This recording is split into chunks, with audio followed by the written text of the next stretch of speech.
오늘 같이 나누실 말씀은 마태복음 5장 1절부터 6절까지 말씀입니다. 마태복음 5장 1절부터 6절까지 말씀입니다. 한 목소리로 천천히 같이 읽겠습니다. 시작. 예수께서 무리를 보시고 산에 올라가 앉으시니 제자들이 나아온지라.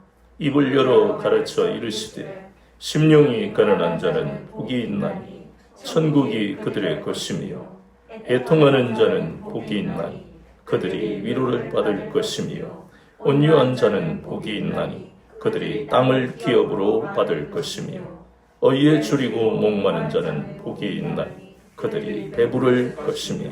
아멘. 오늘은 마태복음 5장 1절에서 6절 본문을 통해 진정한 행복을 누리고 있습니까? 하는 제목으로 첫 번째 시간 같이 은혜를 나누기를 원합니다. 출애굽기 20장에 보면 하나님이 출애굽한 이스라엘 백성들을 만나기 위해서 시내산에 강림하는 사건이 나옵니다.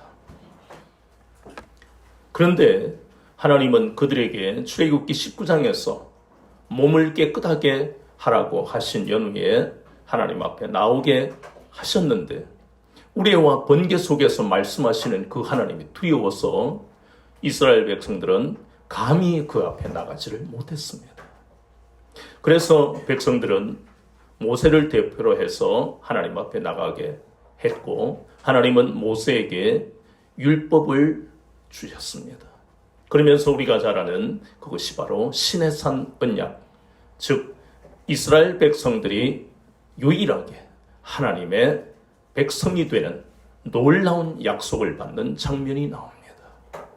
그런데 본문을 시내산의 언약과 비교해 보면요, 성부 하나님이 출애굽한 이스라엘 백성들을 위해 친히 강림하셨는데 성자 하나님이신 예수님도 오늘 보니까 산에서 무리 가운데 오셔서 말씀을 전하셨습니다. 성자 하나님은 바로 예수님입니다. 성부 하나님은 시내산에 강림하셨지만 그러나 백성들이 두려워해서 감히 하나님 앞에 나오지 못했고, 그런데 예수님은 물이 가까이, 본문에 보니까 물이 가까이 오셔서 생명의 말씀을 가르치셨다고 말씀하고 있습니다. 이게 얼마나 놀라운 은혜입니까? 구약으로 하면 모든 이방인이든 유대인이든 하나님 앞에 설 수가 없고 죄인이기 때문에 죽임을 당할 수밖에 없었다는 겁니다. 그런데 본문은 그 출애굽기 20장의 장면과 비교하면 엄청난 은혜를 우리에게 깨닫게 하는 것입니다. 본문은 그 중에도 산상설교, 이제 5장부터 마태복음 7장까지 엄청난 양으로 서론본론 결론이 이어지는데 그 중에 팔복에 대해서 본문은 말씀하고 있습니다. 이 산상설교야말로 하늘의 비밀을 우리에게 가르쳐 주시는 그러한 놀라운 말씀이에요. 그 중에도 팔복은 바로 산상설교의 핵심이라고 할 수가 있습니다. 근데 왜 예수님은 팔복에 대해서 말씀을 하셨는가 하는 것을 우리가 좀 더 깊이 알아야 되겠다. 사람들은 복에 대해서 잘못된 생각을 하고 있다는 것입니다. 보통 우리가 복이라고 하면 권력이나 물질 혹은 명예, 건강을 가지고 그것도 많이 가지고 있는 사람들이 복을 받았다라고 이야기를 합니다. 과연 우리가 현대사회를 살아가다 보면 돈이 없어서 어려움을 겪을 때, 그리고 몸은 아프지만 병원에 가기에는 너무 부담스러운 그러한 환경, 그리고 권력이 없어서 갑질하는 그러한 여러 가지 어려움 속에 있는 고통, 그러면서 자기 자신이 복을 받았다라고 생각하는 사람은 없는 현실을 우리가 많이 보잖아요. 그래서 우리는 부모님이 아이고 나는 왜 이렇게 지지리도 복이 없지 하는 그 장면은 바로 권력이 없고 물질이 없고 명예가 없고 건강이 없는 상황에서 흔하게 나오는 말인 것을 우리는 알고 있는 거예요. 그런데 예수님은 무리 가운데 가까이 오셔서 그 복에 대한 잘못된 생각을 깨뜨리시는 겁니다. 예수님 당시나 21세기를 살아가는 우리도 마찬가지예요. 이 복에 대한 잘못된 생각으로 인해서 이 당시나 그리고 오늘날도 우리의 생명의 길이신 예수님을 잃어버리고 죄의 길을 걸어가고 있는 것입니다. 복에 대한 잘못된 가치관을 가진다는 자체는 그 사람의 인생을 바라보는 가치관 전체가 잘못되어 있다는 것을 의미합니다. 그러니 예수님을 잃어버릴 수밖에 없는 것이잖아요. 그럼에도 불구하고 예수님은 우리에게 그리고 우리에게 찾아오셔서 우리 속에 있는 부모 때부터 받았던 그 잘못된 가치관과 사고방식을 깨뜨리시고 진정한 행복, 영적인 복에 대해서 가르치시고 그리고 우리를 진정한 행복으로 초대하시는 겁니다. 이사야서 55장 1절에서 7절까지를 우리가 잠깐 한번 보겠습니다. 자, 본문에 한번 넘기셔서 이사야서 55장 1절에서 7절까지 말씀해 보면 우리가 잘 아는 구약에서 하나님이 하나님의 백성들을 부르는 초청장입니다. 거기에 보면 목마른 자도 나오라, 돈이 없는 자도 나오라고 하셨습니다. 그러면 돈이 없는데 상식적으로 우리가 필요한 것을 살 수 없습니다. 그런데 하나님은 2절 하반절에서 좋은 것을 주시고 기름진 것을 먹이신다고 그랬어요. 거기에서 끝나는 것이 아닙니다. 3절에 보니까 이제 너희들이 돈이 없어서 마음이 상하고 또 몸이 아픈데 병원에 가지 못하는 상황 때문에 마음이 상했으면 내가 모든 것을 값없이 주시겠다. 그리고 3절에서는 너희는 귀를 기울이고 내게로 나와서 들으라 그러시잖아요. 하나님의 말씀을 들어라. 그러면 너희의 영혼이 살리라. 저를 보세요. 이 이사야서 55장 1절에서 7절까지의 말씀은 놀라운 말씀이에요. 이 땅에서 필요한 모든 것을 하나님이 공급하시겠다는 뜻입니다. 성부 하나님은 너무나 멀리 느껴졌던 그 하나님이신데 성자 하나님이신 예수님은 오늘 우리에게 가까이 오셔서 너희의 삶을 내가 진정한 행복으로 인도하겠다고 약속하고 계신 겁니다. 이사야서 55장 1절에서 7절의 말씀은 바로 진정한 행복은 이 땅이 주는 것이 아니라 하나님만이 주실 수 있음을 우리에게 깨닫게 하시는 것이에요. 근데 그 하나님은 멀리 느껴졌는데 성자 하나님이신 예수님이 이 땅에 오셔서 우리에게 이 땅의 모든 절박한 삶을 살아가는 사람들을 향해서 예수 그리스도를 믿으면 더 이상 너희들은 흑암에 앉아 있을 필요도 없고 사망의 그늘에 앉아 있을 필요도 없고 날마다 베드로처럼 갈릴리 어부들이 내일은 또 어떻게 살까 걱정할 필요가 없다고 놀라운 하늘의 비밀을 영적인 복을 이 사람들에게 그리고 우리에게 가르치시는 겁니다. 그런데 우리가 잘 아는 이 팔복을 보면 저도 그렇지만 여러분도 한 번씩 의문을 가질 거예요. 왜 순서가 이렇게 돼 있을까? 그렇잖아요. 의문을 가지는 거예요. 의를 위해 살면 핍박을 받을 것이다. 그게 맨 먼저 올 수도 있고 중간에 올 수도 있고, 긍휼히 여기는 자는 긍휼히 여김을 받을 것이다. 이게 맨 마지막에 갈 수도 있고 첫 번째 올 수도 있는 건 아니냐. 왜 이런 순서가 되었을까? 의문을 가져야 됩니다. 여기에는 아주 논리적이며 또 당연한 그런 이유가 숨어 있는 겁니다. 예수님은 맨 먼저 어떤 자에게 복이 있다 그러셨습니까? 심령이 가난한 자라고, 이것이 맨 먼저 와 있습니다. 그런데 이 이유를 우리가 알고 나면 그렇구나, 아멘 하는 것이 절로 나오게 되어 있습니다. 심령이 가난하다 하는 것은 내가 죄인인 것을 고백한다는 뜻입니다. 나는 하나님의 은혜가 아니면 살 수가 없다는 것이 바로 심령이 가난한 것으로 의미합니다. 심령이 가난해지면 그 다음에는 어떻게 됩니까? 내가 죄인이니까 그 다음에는 애통할 수밖에 없어요. 나의 죄를 보게 되니까 하나님과의 관계 회복을 위해서 울 수밖에 없는 거예요. 하나님, 내가 죄인입니다. 나에게 은혜를 주세요. 이것이 바로 애통하는 자가 될 수밖에 없는 거예요. 이렇게 애통하면 우리는 나의 힘으로 인생을 개척할 수 있다라고, 내 힘으로 모든 것을 할 수 있다라고 생각했던 그 마음이 깨뜨려지니까 바로 온유한 자가 되는 겁니다. 하나님의 뜻대로 살아야 되는 이유를 발견하는 겁니다. 심령이 가난하고 애통하는 자는 온유한 자가 될 수밖에 없어요.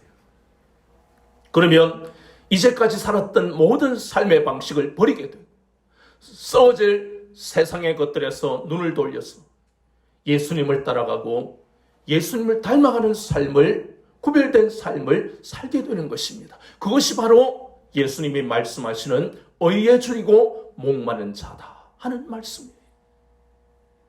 그러면 의에 줄이고 목마른 자라는 것은 바로 예수님을 닮아가는, 즉 구별된 삶을 살게 되는 것이에요.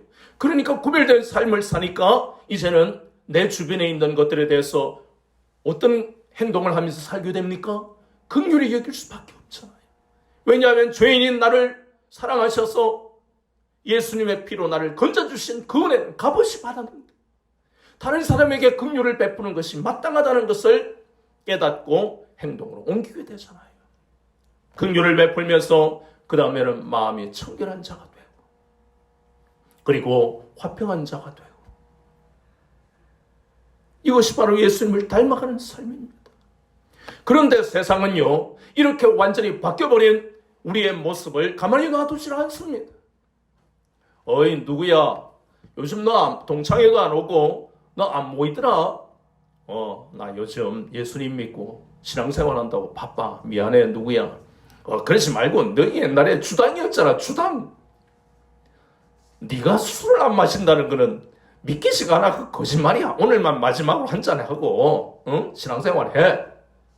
이렇게 세상은 여러 가지 방법으로 우리를 넘어뜨리려고 하는 것이에요. 핍박이 꼭 사자굴에 들어가야만 핍박이 아닙니다. 우리에게 있던 소중한 친구들과 가족과 불화하게 되고 갈등하게 되고 그러한 것들이 핍박이에요. 그러나 예수님은 오늘 본문을 통해서 나를 위해서 핍박을 받으며 하늘의 상이 크다고 약속하셨습니다. 그래서 이 놀라운 산상설교 중에 팔복이 하늘의 비밀인 것입니다. 그런데 뭐가 제일 먼저 나왔습니까? 심령이 가난한 자가 맨 먼저 나왔습니다. 그렇다면 이제 우리는 구체적으로 심령이 가난한 자가 복을 받는다고 했는데, 아까 우리가 보았다시피 심령이 가난한 자는 바로 내 힘으로 살 수 없고 하나님의 은혜가 아니면 살 수 없는 것을 고백하는 것이 바로 심령이 가난한 자라고 우리가 알았어요. 깨닫게 되는 것입니다. 심령이 가난한 자의 대표가 바로 누가복음 18장에 나오는 바로 세리입니다. 한번 볼까요?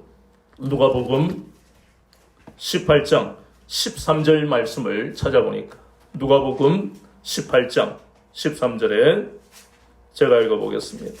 세리는 멀리 서서 감히 눈을 들어 하늘을 쳐다보지 못하고 다만 가슴을 치며 이르되 하나님이여 불쌍히 여기소서 나는 죄인이로소이다 하였느니라. 정확하게 누가복음 18장 13절은 바로 심령이 가난한 자에 대한 아주 구체적인 말씀이 바로 이 부분입니다. 감히 하늘을 쳐다보지 못하는 것이 세리뿐만 아닙니다. 우리가 시대적인 배경으로 보면 세리는 사실상 많은 죄인이 있지만 죄인 중에 괴수라고 할 수 있어요. 이스라엘은 그 당시 로마의 식민지로 살고 있었는데 세리의 직업은 바로 세금을 거두는 사람이에요. 세금을 거두어서 절반은 로마에 바치고 그 중에 또 일부는 또 자기가 먹고, 그러니까 아주 나쁜 놈이에요. 동족의 그 고통을 가지고 자기는 부유하게 살아가는. 우리가 삭개오에 대한 본문의 말씀의 이유는 바로 이 세리가 착복한 그 돈들은 동족의 피눈물을 흘리게 만든 더러운 짓이에요. 그런데 놀라운 것은 누가복음 18장에 나오는 이 세리는 자신의 죄를 알고 있었다는 것이 동족을 등쳐먹은 죄. 그래서 감히 하늘을 쳐다보지 못하는 거예요. 바리새인은 우리가 잘 알다시피 그 당시 율법에 능한 선생들이었습니다. 그런데 말라기서에 보면 사두개인이나 바리새인, 제사장들이 사회 지도층이라고 할 수 있는 이 사람들이 해야 할 마땅한 하나님의 말씀을 바로 가르치지 않았기 때문에 그들은 하나님 앞에 성경에 거의 유일하게 똥이다 라고 말씀하는 그 성경이 말라기서입니다. 그때나 지금이나 사회 지도층이, 영적인 지도층이 그 역할을 못하면 하나님은 너를 모른다 정도가 아니고 너는 뭐라고요? 똥이다 라고 하신다는 겁니다. 그런 회개해야 할 바리새인은 회개하지 않고 저는요 일주일에 2번 금식하고요 11조도 하고요 길거리에서 기도도 하고요 아주 뻔뻔하잖아요. 그런데 세리는 감히 하늘을 쳐다보지 못하고 나를 긍휼히 여겨달라고. 그것이 우리 모습이어야 한다는 것입니다. 심령이 가난하다는 것이 바로 나의 죄를 발견하는 것입니다. 그래서 우리는 겸손해질 수밖에 없는 것이에요. 심령이 가난한 자는 바로 하나님이 어떤 복을 주신다고요? 천국을 주신다고 그랬어요. 천국이 너희의 것입니다. 이 천국의 의미는 2가지입니다. 이 땅에서 천국의 삶을 산다는 것입니다. 놀라운 비밀 아닙니까? 모든 것을 다 가진 사람들이 만족하며 천국을 살 것 같은데 예수님은 그렇게 말씀하지 않았습니다. 내가 세리 같은 죄인입니다 라고 고백하는 순간부터 천국의 삶을 살게 된다는 것입니다. 로마서 14장 17절은 우리에게 그 천국의 의미를 깨닫게 합니다. 천국은 하나님의 나라는 먹고 마시는 것이 아니요 오직 성령 안에 있는 의와 평강과 희락이라고 분명하게 천국을 우리에게 설명해 주고 계십니다. 그리고 천국이 너희 것임이라 할 때 이 천국, 이 땅에서 천국의 삶을 누리며 살다가 마침내 천국에 들어간다는 것. 놀라운 비밀이 어디에 있습니까? 대단한 일을 한 사람이 아니고 심령이 가난한 자에게 주시는 하나님의 놀라운 복이 바로 심령이 가난하게 살아가는 사람들, 이 사람들에게 이 놀라운 복이 약속이 되었다는 것입니다. 창세기 32장에 보면 야곱은 다음날 만나게 될 형 에사에 대한 두려움 때문에 얼마나 괴로운지 모릅니다. 여러 때로 나누어서 형에게 예물을 보냈지만 그러고도 안심이 되지 않았어. 11아들과 2아내까지 보냅니다. 그리고 자신은 야복나루에 홀로 남았어요. 그 마음이 바로 심령이 가난한 자, 절박한 심령으로, 가난한 심령으로 하나님의 도우심이 아니면 안 됩니다. 그것이 바로 야복나루에서 야곱이 기도했던 그 내용 아닙니까? 두 번째로 예수님이 말씀하시는 것은 어떤 사람에 대한 말씀입니까? 애통하는 자에 대한 말씀입니다. 애통이다 하는 이 애통은요, 우리가 흔히 아는 대로 쉽게 말하면 눈물입니다. 애통, 눈물을 흘린다는 것입니다. 그런데 좀 더 성경에서 말씀하는 이 단어들은 좀 더 깊이가 달라서 이 애통은 바로 하나님 앞에 나는 아무것도 아니고 내 힘으로는 아무것도 할 수가 없습니다. 그래서 눈물이 나와진다는 겁니다. 이것은 단순히 어떤 드라마나 영화를 보고 감동해서 흘리는 눈물하고는 차원이 다릅니다. 그러한 눈물도 가치가 있어요. 그러나 그것은 우리의 영혼을 구원하는 눈물이 아니라는 것입니다. 이 영혼을 구원하는 눈물은요, 성경에서 이렇게 애통한다. 그 애통의 의미는 바로 하나님 앞에 하나님의 도우심을 나는 받지 않으면 살 수 없다. 하나님은 완전하시고 전능하시고 거룩하시지만 나는 아무것도 아니다. 나는 아무것도 할 수 없는 존재입니다. 그 고백이 바로 눈물입니다. 하나님 앞에 눈물을 흘리는 그 사람은 바로 그 고백입니다. 하나님, 나는 아무것도 아니라는 것을 깨닫게 되었습니다. 하나님의 도우심이 아니면 살 수 없음을 깨닫게 되었습니다. 그러면서 흘러 나오는 것이 눈물입니다.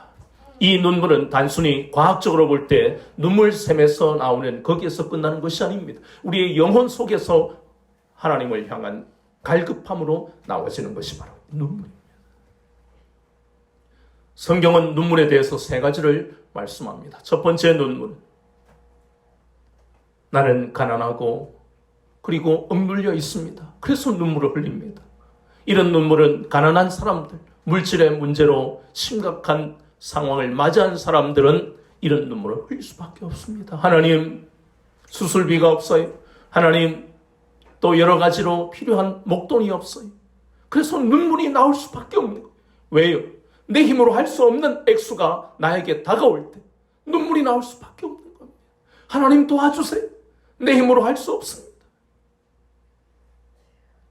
마음이 상할 수밖에 없는 그런 상황들이 우리에게 다가오면 우리는 이런 눈물을 흘릴 수밖에 없습니다.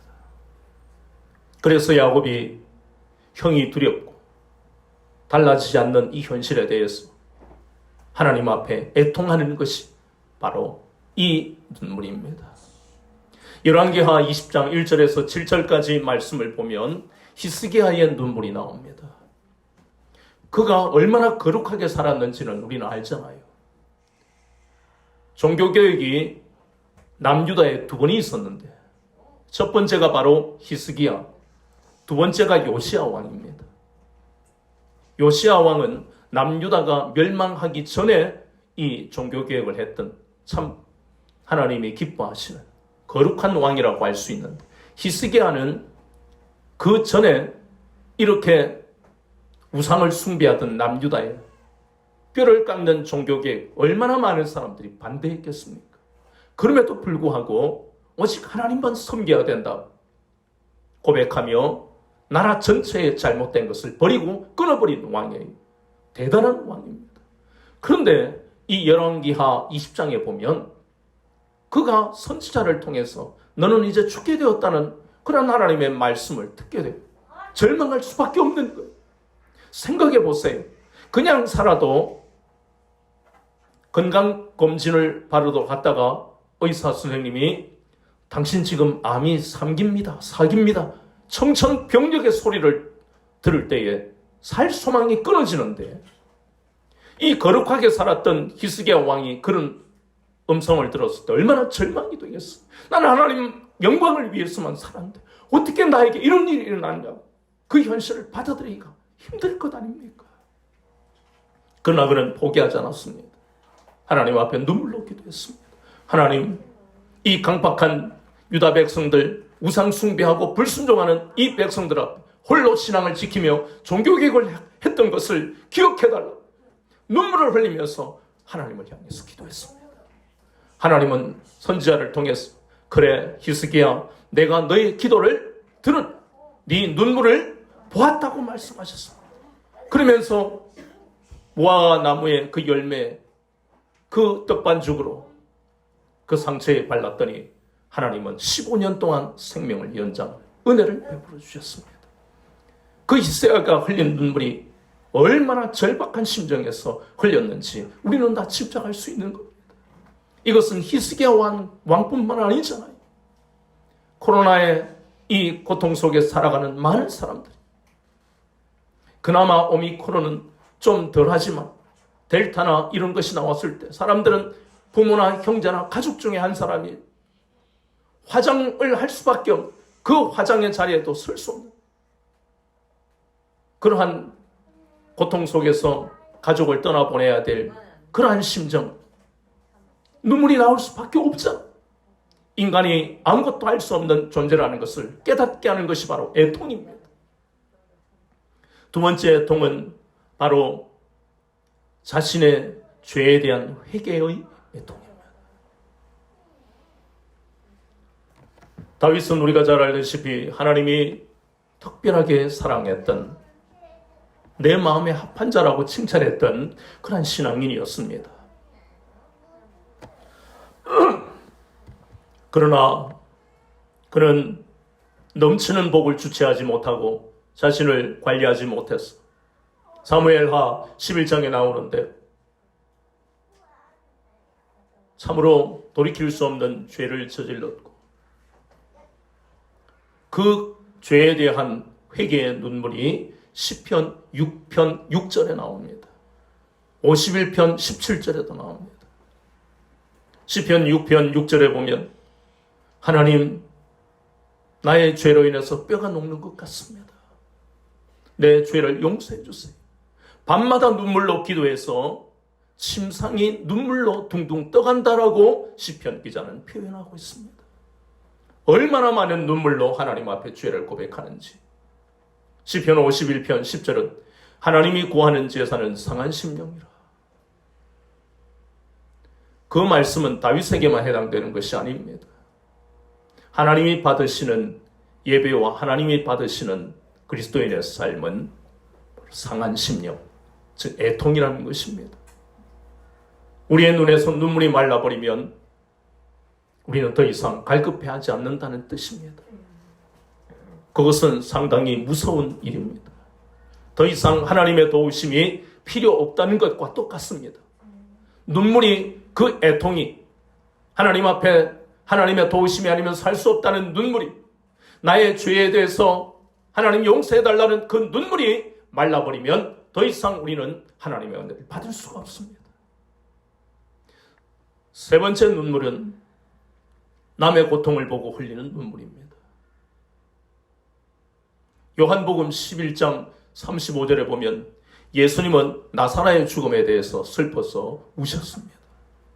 누가복음 19장 41절에도 예루살렘이 곧 망할 것을 아셨기 때문에 예루살렘 성을 바라보고 우셨습니다. 세 번째 눈물은 예수님은 이 땅의 공생의 가운데 세 번 우셨는데, 세 번째는 히브리서 5장 7절에 보면 이스라엘 백성들의 죄악과 그리고 곧 십자가의 순환을 받으셔야 될 인성으로서의 그러한 육신으로서의 자신을 생각하시면서 우셨습니다. 심한 통곡과 눈물로 하나님 앞에 기도했더니 그의 경건하심으로 응답을 받았다고 성경은 말씀하십니다.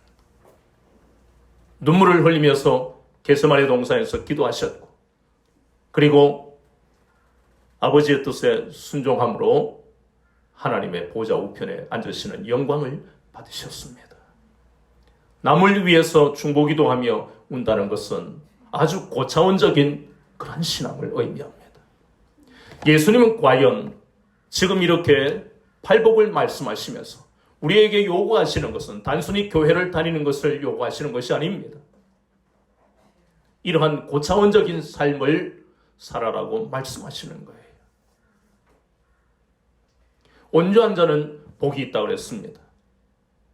참 이 표현들이 우리가 받아들이기가 힘들고 이해가 안 됩니다. 애통하는데 어떻게 복이 있어요? 애통하는 자는 복이 있는데 위로를 받을 거라고 그랬잖아요. 그런데 과연 야곱은 위로를 받았습니다. 야복나루에서 애통함 위해서 기도했기 때문에 창세기 33장의 사전에 보면 그 400명의 그 군사를 이끌고 오는 그 에서의 죽일 것 같은 그 마음을 어떻게 야곱이 변화시켰습니까?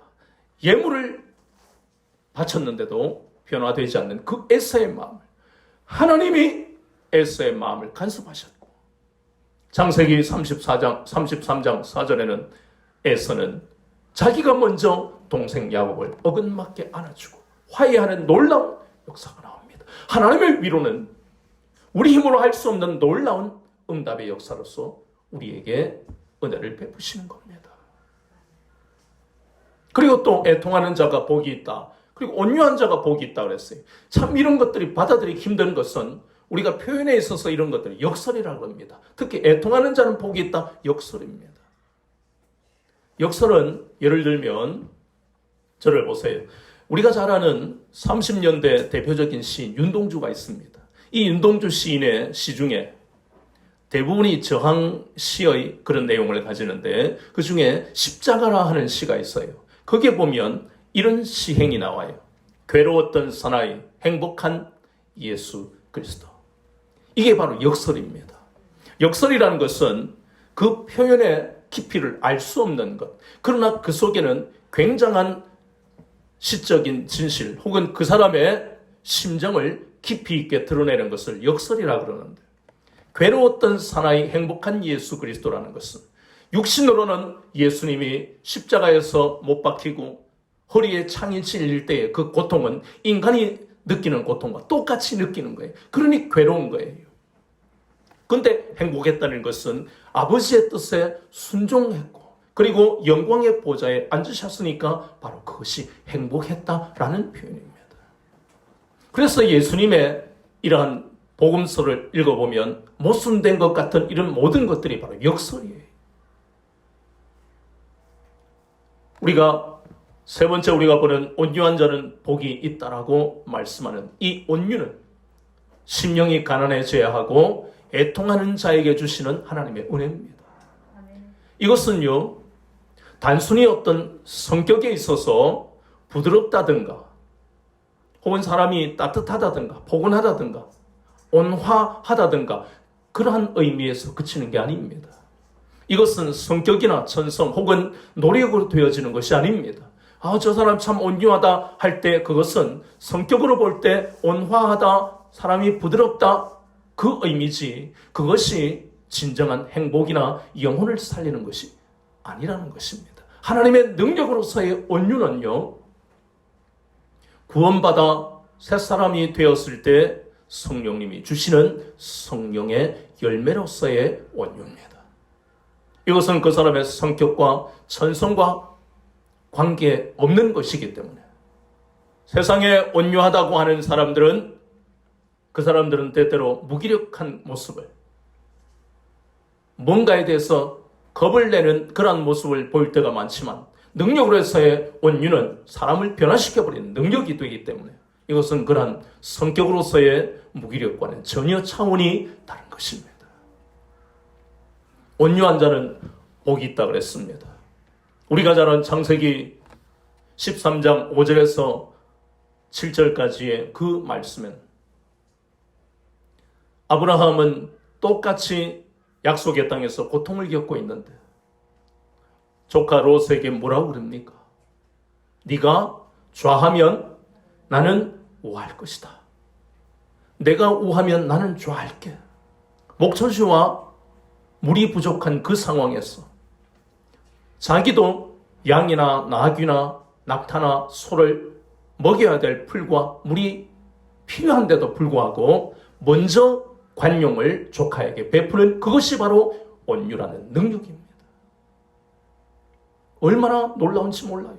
민수기서 12장 3절에 보면 우리가 잘 아는 모세는 이 땅에서 온유가 가장 승한 사람이었더라. 이것은 모두가요, 성격과 천성이나 혹은 그 사람이 노력한 것에 대한 말씀이 아닙니다. 하나님이 주신 능력들이에요. 만약에 모세가 온유라는 능력을 받지 못했다면 그 300만 명에 가까운 출애굽한 이스라엘 백성들 때문에 복장이 터져서 먼저 죽었을 거예요. 그렇잖아요. 말도 안 듣고. 신광야에서 양식이 없는 그 환경에서 야 모세, 너 때문에 우리가 죽게 되었다. 우리가 애굽에 있었다면 고기라도 구워 먹고 노예라도 좋다. 고기라도 구워 먹고 이 광야에 먹을 것이 어디 있느냐? 모세도 사람인데 얼마나 화가 났겠습니까? 그러나 온유라는 능력을 받았기 때문에 그는 하나님 앞에 기도할 수 있었던 것입니다. 온유한 자는 어떤 복을 받는다고 성경은 말씀합니까? 땅을 기업으로 받는다고 했습니다. 이 땅은 저는 청년의 시절에 이 부분을 보고 그래, 온유하면 하나님이 집도 주시고 내 삶의 모든 터전을 주시겠다. 근데 그 의미가 아닙니다. 우리가 오해하면 안 되는 것이 구약에서 땅이라는 개념은 물질이 맞습니다. 그런데 신약에서는 이 땅이라는 개념이 물질의 의미가 아니라 천국의 삶을 살게 하시겠다는 것이에요. 땅은 바로 가나안, 영적인 가나안인 천국을 또 상징하기도 합니다. 그래서 온유한 자에게는 천국의 삶을 살게 하고 천국에 가게 한다는 뜻입니다. 마지막으로 우리가 보고 있는 그 복이 바로 의에 줄이고 목마른 자가 복이 있다고 그랬습니다. 하나님은 우리를 지으실 때 오직 하나님께만 소망을 두게 하시고 오직 하나님만 의지하고 신뢰하도록 창조하셨습니다. 그것을 우리는 의에 줄이고 목마르다고 말씀하는 거예요.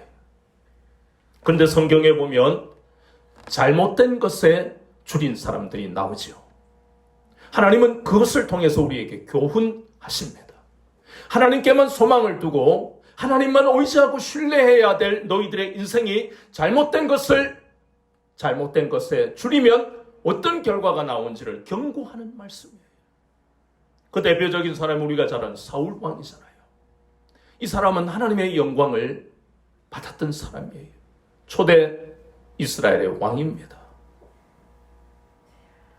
그런데 이 사울 왕은 거의 40년 가까이를 권력에 사로잡혀서 하나님과 관계없는 삶을 살았습니다.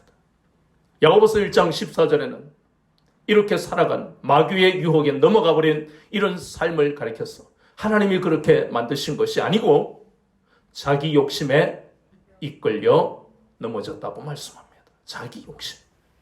사울은 하나님이 주신 그 권력. 베냐민 지파는 12지파 중에 가장 약한 지파예요. 그런데 하나님이 왕으로 임명하시니까 누가 반대할 수 있습니까? 그런데 그런 영광을 맛보았는데도 불구하고 그는 자기 욕심에 이끌려 권력이라는 욕심에 이끌려서 결국은 멸망당했습니다. 다니엘서 4장 30절에 똑같은 인물이 나옵니다.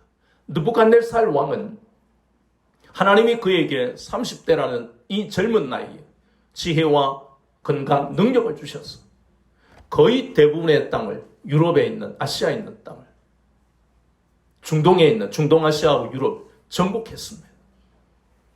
그런데 그는 자기가 능력이 많아서 된 줄로 착각하고 결국 이 젊은 왕은 얼마 못 살고 결국은 망해버렸잖아요.